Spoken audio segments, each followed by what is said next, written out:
नमस्कार मित्रों, ये है रीट का 24 जुलाई सेकंड शिफ्ट का पेपर है। तो इसमें हम जो है आपको साइंस का सॉल्यूशन दिखा रहे हैं। आशा करता हूँ कि आप जो है इसको जानने के लिए उत्सुक होंगे। चलिए इसका डायरेक्ट हम सॉल्यूशन देख लेते हैं। ज़्यादा विस्तार से चर्चा नहीं करेंगे, शॉर्ट में हम चर्चा करते हुए इसका सॉल्यूशन कर लेते हैं। तो अपना पहला क्वेश्चन है कि यौन संचारित रोग है। यौन संचारित यानी सेक्सुअल डिजीज कौन सा है? तो ये गोनोरिया है। इस पे हमने कई बार पहले चर्चा भी की है। दूसरा क्वेश्चन है कि खरीफ की फसल। अच्छा, इससे अच्छा कोई और क्वेश्चन हो भी नहीं सकता था। मक्का की फसल हमने अभी बो रखी है, यही खरीफ की फसल है। फसल को जो है 2-3 तरीके से बांट दिया जाता है, रबी, खरीफ और इस प्रकार से जायद। तो यहाँ पर अपनी रबी या खरीफ की फसल मक्का हो गई। चलिए आगे बढ़ते हैं। शॉर्ट में हम चर्चा करते हुए आगे बढ़ेंगे। आप देखते रहिएगा और मूल्यांकन कीजिएगा। निम्न में से कौन सी प्राचीन शिक्षण विधि है? तो इनमें से प्राचीन शिक्षण विधि कौन सी है आप देख लीजिएगा। कहानी विधि जो है ये पुराने ज़माने में चलती थी। तो हालांकि ऐसा मेरा मानना है, लेकिन फिर भी बोर्ड के द्वारा जो आंसर दिया जाएगा उसको हम मान्य करेंगे। फिर भी अभी के लिए हम जो है कुछ कंक्लूजन निकालते हैं। सतत और व्यापक मूल्यांकन में व्यापक का क्या अर्थ होता है? व्यापक का अर्थ होता है शैक्षिक एवं सहशैक्षिक मूल्यांकन, ये व्यापक का अर्थ है। दूसरा क्वेश्चन है कि कौन सी शिक्षण सहायक सामग्री दृश्य उपकरण में शामिल नहीं है? तो ये जो ग्रामोफोन है ये दृश्य नहीं होता है, ये श्रव्य होता है, इसलिए हम इसको दृश्य नहीं कह सकते हैं। क्योंकि फिल्म वाली स्ट्रिप में भी दिखता है, प्रोजेक्टर भी दिखाता है, पोस्टर को हम देखते ही हैं, तो हमारा ग्रामोफोन आंसर हो जाएगा। चलिए आगे बढ़ते हैं और नेक्स्ट क्वेश्चन 26वां ले लेते हैं कि एक बल F है। हम कहते हैं कि क्षेत्रफल A पर लग रहा है और यदि बल को 2 गुना किया जाए, क्षेत्रफल को आधा किया जाए तो परिणाम क्या होगा? अब परिणाम क्या होगा देख लो। दाब कैसा होगा? P यानी दाब बराबर बल बटा क्षेत्रफल होता है। तो अब हम कह रहे हैं कि इसको भी 2 गुना कर दिया, इसको आधा कर दिया A/2, तो ये दोबारा कर देता हूँ। ये ऊपर वाले बल को दुगुना कर दिया, नीचे एरिया को आधा कर दिया, ये 2 ऊपर जाकर के गुणा हो जाएगा और ये 4F/A हो जाएगा, यानी 4 गुना 4 गुना आंसर इसका हो जाएगा।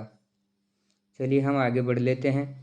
तो क्वेश्चन आया है कि लकड़ी की चम्मच को आइसक्रीम के प्याले में डुबोएंगे तो कैसे ये ठंडी हो जाएगी या गर्म हो जाएगी? ये इस पे कोई प्रभाव नहीं पड़ेगा। लकड़ी की चम्मच होती इसलिए है कि वो ठंडी ना हो और गर्म भी नहीं हो, उसमें कोई किसी प्रकार से ऊष्मा का चलन नहीं होता है, तो ठंडा नहीं होगा, उसमें कोई प्रभाव नहीं पड़ेगा।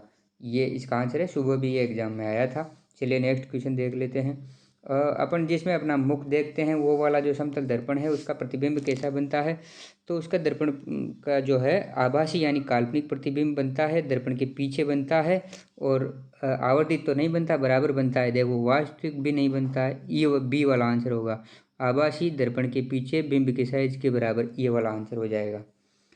तो हम अपने बराबर का फोटो देखते हैं, काल्पनिक होता है, वहाँ हम थोड़े होते हैं, अपना फोटो होता है और वो जो है अपने जैसा ही फोटो होता है, तो इसलिए हम जो है उसको आभासी कहते हैं, क्योंकि अपने जैसा तो हम हैं, वो थोड़ी है, वो तो केवल कल्पना है हमारी कि यार ये अपने सामने है, बाकी वहाँ प्रतिबिंब होता नहीं है, वो कल्पना होती है, इसलिए इसको काल्पनिक या आभासी कहा गया है। दर्पण के पीछे होता ही है, अपने बराबर होता है। चलिए आगे बढ़ते हैं, ज़्यादा चर्चा नहीं करूँगा, फिर भी हो जाती है थोड़ी सी, इसके लिए सॉरी।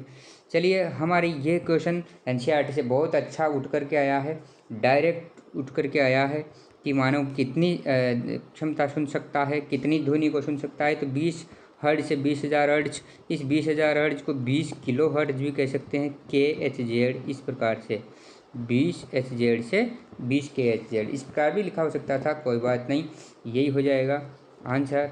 और बहुत सिंपल क्वेश्चन, LED की फुल फॉर्म हमारे किसको नहीं आती है? लाइट इमिटिंग डायोड, ये वाला प्रकाश उत्सर्जक डायोड, इस प्रकार का बहुत सिंपल क्वेश्चन। ये डायरेक्ट NCERT 6 से 8 की बुकों में से उठ कर के आए हुए क्वेश्चन है, हमने बच्चों को पढ़ाया, बहुत अच्छे क्वेश्चन है सर, आप भी इनको पढ़िएगा। आगे देख लेते हैं।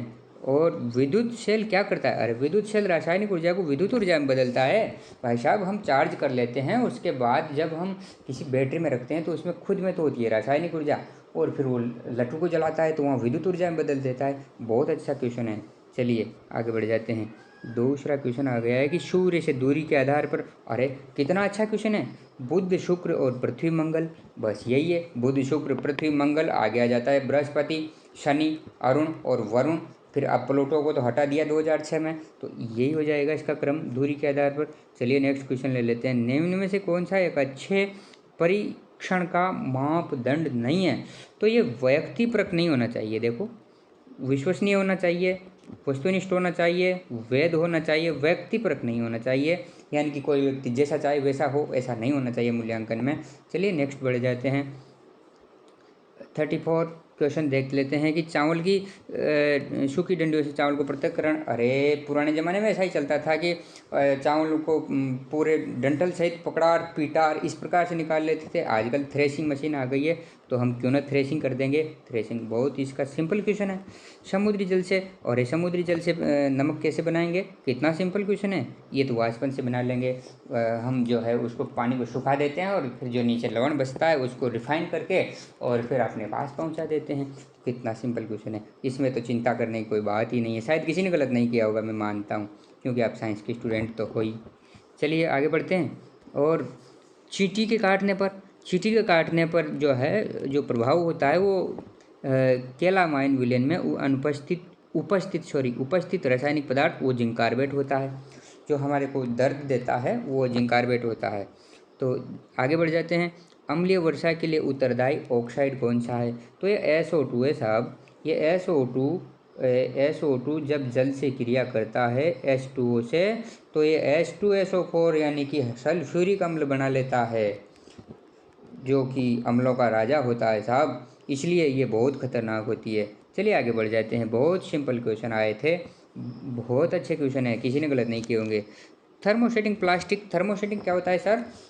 कि हम एक बार जो हमने प्रयोग में कर लिया उसको दोबारा प्रयोग नहीं कर सकते। जैसे बिजली का स्विच है और भी कई सारे जैसे हैंडल है, इस प्रकार की कुछ चीज़ें होती है जो थर्मोसेटिंग की होती है। एक बार काम में आने के बाद दोबारा गर्म करोगे तो ख़राब हो जाएगी। वो होती है बेकेलाइट और मेलामाइन, ये दोनों थर्मोसेटिंग है, दोबारा काम नहीं ली जा सकती है। सिंपल क्वेश्चन था, आप सब ने सही किया होगा। और ये सर्वाधिक ऊष्मीय मान वाला 39 क्वेश्चन, ये तो हाइड्रोजन का होता है, इसको भविष्य का ईंधन कहते हैं, आप सबको पता है, इसमें तो कोई दिक्कत है ही नहीं। बहुत सिंपल क्वेश्चन थे, किसी को दिक्कत नहीं आई होगी आशा करता हूँ। और अगर किसी को हल्की फुल्की आई है तो हम सॉल्यूशन बता रहे हैं, आप देखिएगा। एक विद्यार्थी द्वारा प्रयोगशाला में प्रयोग किए जाने में निहित शिक्षण साधन का प्रकार है। अरे वहाँ तो श्रव्य साधन है, दृश्य साधन है, दृश्य श्रव्य है, क्रियात्मक, वहाँ क्रियात्मक साधन होते हैं। हम प्रैक्टिकल तो क्रिया करके करते हैं, क्या दिक्कत है। फिर भी अगर कहीं किसी उत्तर में अगर कोई कंक्लूजन निकलता है या कोई एक्सचेंज होता है तो बोर्ड के आधार पे होगा। बोर्ड ने अगर किसी क्वेश्चन का कोई गलत आंसर मान लिया है, सही आंसर किसी चेंज आंसर पे मानेंगे तो उसके बाद हम चिंतन करेंगे। बाकी अभी के लिए तो जनरल उत्तर यही है। चलिए आगे बढ़ जाते हैं। क्योंकि बोर्ड तो कई सही क्वेश्चनों को भी गलत मानता है, बोर्ड का हम कुछ नहीं कर सकते हैं। तो किस समूह में एक कोशिकीय यूकैरियोटिक यानी डेवलप्ड सेल, तो ये होती है प्रोटिस्ट में। प्रोटिस्टा ग्रुप जो है इसकी डेवलप्ड सेल होती है, और वन सेल होती है, एक ही कोशिका होती है, वो भी डेवलपमेंट के साथ होती है। चलिए आगे बढ़ते हैं। और नेक्स्ट क्वेश्चन, निषेचन के पश्चात विकसित परिपक्व अंडाशय को हम क्या कह देते हैं? उसको फल कह देते हैं। वही तो हमारे खाने के लिए होता है, बस वही फल है। बहुत अच्छा क्वेश्चन है। चलिए, ये किसी ने गलत नहीं किया होगा, और किसी ने गलत किया होगा वहाँ हल्की सी फुल्की मिस्टेक हो गई होगी तो कोई बात नहीं, लेकिन अच्छा क्वेश्चन था। प्रकाश संश्लेषण के लिए क्या आवश्यक नहीं है? कितना सिंपल क्वेश्चन है। देखो, कार्बन डाइऑक्साइड जरूरी है, सूर्य का प्रकाश जरूरी है, क्लोरोफिल जरूरी है, ऑक्सीजन जरूरी नहीं है, ये तो उसमें बनती है, तो अपना आंसर यही हो जाएगा। चलिए आगे बढ़ ही जाते हैं।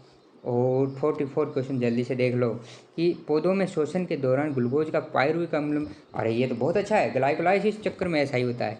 ग्लाइकोलाइसिस चक्कर में एटीपी के रूप में ऊर्जा निकलती है, आपको पता है। आपने सब ने इसको बड़े विस्तार से पढ़ा है, क्रेब्स चक्कर सबको आपने पढ़ा है, तो ये ग्लाइकोलाइसिस में ऐसा होता है, आप सबको पता है, कोई दिक्कत है ही नहीं। चलिए आगे बढ़ जाते हैं। इतना सिंपल क्वेश्चन, अरे कोई भी लल्लू भी कर देगा इसको, तो आलिया भट्ट भी कर सकती है कि सर्वप्रथम गोल्जी उपकरण के बारे में किसने वर्णन किया था, इसको जरूर आलिया भट्ट कर सकती है। ये कैमिलो गोल्जी ने किया था, उसी ने खोज की थी। ये तो बहुत लल्लू क्वेश्चन था, बिल्कुल सिंपल क्वेश्चन था। कौन से जीवाणु से मानव में काली खांसी रोग हो जाता है? अरे काली खांसी तो पर्टुसिस वाली होती है, और पर्टुसिस वाली तो उसको कहते भी पर्टुसिस है। ये बारडीटेला पर्टुसिस, उसका नाम ही पर्टुसिस है, इसलिए इसको पर्टुसिस कह देते हैं। और डीपीटी का इसके लिए टीका होता है, डीपीटी, डिप्थीरिया, पर्टुसिस और टिटनेस, ये पर्टुसिस पी वाला है, ये इसके लिए टीका होता है। चलिए आगे बढ़ते हैं, ज़्यादा चर्चा आपसे नहीं करूँगा, आपका टाइम ज़्यादा इम्पोर्टेंट है, अभी आप शॉर्ट में आंसर मिला लीजिएगा। मानव त्वचा में श्वेत ग्रंथियाँ कौन से प्रकार की होती है? तो इसमें एपोक्राइन ग्रंथियाँ मानी जा रही है, फिर भी बोर्ड क्या मानता है ये हम बाद में देखेंगे। बाकी अभी एपोक्राइन ग्रंथि मानी जा रही है, फिर भी देखते हैं बोर्ड इसको क्या मानता है, चिंतन करते हैं बाद में। विटामिन डी से कौन सा रोग होता है? रहे यार कौन सा, बिल्कुल बेकार का क्वेश्चन था। ये रिकेट्स, हड्डियाँ कमज़ोर हो जाती है, कितना सिंपल, इतना इजी क्वेश्चन कोई हो ही नहीं सकता है। इतना सिंपल भी कोई क्वेश्चन आते हैं कि ये कोई रीट का पेपर है, मुझे लगता नहीं है। कौन से प्राणी में मुकुलन द्वारा, अरे यार मुकुलन द्वारा जनन, इतना सिंपल क्वेश्चन। देखो हाइड्रा में मुकुलन देखो ये इस प्रकार से हाइड्रा होता है, फिर इसमें थोड़ा सा ये निकल जाता है, फिर ये थोड़ा बड़ा हो जाता है, थोड़ा बड़ा हो जाता है, इसके जैसा हो जाता है, फिर हट जाता है, यही तो मुकुलन है, तो हाइड्रा में होता है। कितना सिंपल क्वेश्चन गत बार भी रीट में आया था, मैंने तो वहाँ भी सही किया था, यहाँ भी सही किया है, कितना अच्छा क्वेश्चन था। देखिए आगे बढ़ जाते हैं। कौन सा हार्मोन अंडाशय में अंडाणु के परिपक्वन को नियंत्रित करता है? अरे भाई साहब कितना अच्छा क्वेश्चन है। ये पीयूष ग्रंथि से निकलता है, एफएसएच, फॉलिकल स्टिमुलेटिंग हार्मोन। कितना अच्छा क्वेश्चन है, यही तो इसको संदेश देता है कि ऐसा कर दो भाई, अब तो अंडाशय में अंडू को पकवा दो, अब लल्ली बड़ी हो गई है, लाली बड़ी हो गई है, अब इसके बच्चे बच्ची होने का टाइम आ गया है, तो इसको उसके लिए तैयार करो। ये एफएसएस हार्मोन करता है और पीयूष ग्रंथि के अंडर में काम करता है। चलिए आगे बढ़ जाते हैं। और 51 क्वेश्चन, सॉरी बहुत बड़ी गलती हो गई, 50वां क्वेश्चन लास्ट क्वेश्चन था। चलिए मिलते हैं नेक्स्ट में, मैथ्स वाला सॉल्यूशन करते हैं। ये साइंस वाला सॉल्यूशन था। आपको ये हमारी जानकारी कैसी लगी? अगर अच्छी लगी हो तो आप चैनल को सब्सक्राइब ज़रूर कर लीजिएगा, और वीडियो को लाइक और अपने मित्रों को शेयर कीजिएगा। चलिए मित्रों, धन्यवाद, आपने वीडियो को अंत तक देखा, बहुत बहुत धन्यवाद। मिलते हैं नेक्स्ट